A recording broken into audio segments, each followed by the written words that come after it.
కావలిపట్టణం Sai school of nursing కళాశాల వద్ద భారతీయ జనతా యువ మోర్చా నిరసన చేపట్టారు. వేధిస్తున్న కళాశాల యాజమాన్యం తీరు మార్చుకోవాలని హితవు పలికారు. విద్యార్థులను పరీక్షకు అనుమతించకుండా తమ ఆందోళనను ఉధృతం చేస్తామని కాలేజీ ఎదుట బీజేవైఎం జిల్లా అధ్యక్షులు అశోక్ నాయుడు ఆధ్వర్యంలో నిరసన చేపట్టి హెచ్చరించారు. ఈ సందర్భంగా ప్రిన్సిపల్ విద్యార్థి నాయకుల మధ్య వాగ్వాదం చోటు చేసుకుంది.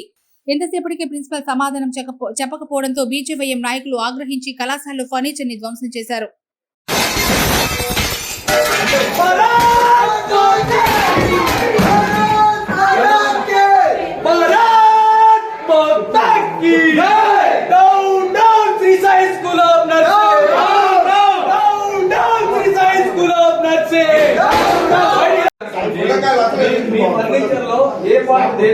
తెలుసుకోలేరు అది ఫైనల్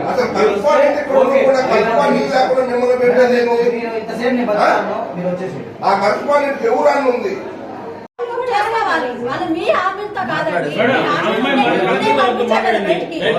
మాట్లాడింది అమ్మాయి శ్రీకాకుళం అమ్మాయి ప్రెస్ మేడం నేను ఆ రోజు మీరు పంపి వెళ్ళిపోయాను మేడం లోపల పంపించేశారు మేడం మీరే పంపించేసింది లేదు వెళ్ళిపోయారు కూర్చున్నారు మీరు ఆడ కూర్చున్నారు మీరు లాగానే వెళ్ళిపోయారు మేడం మీరే పంపిస్తారా మేము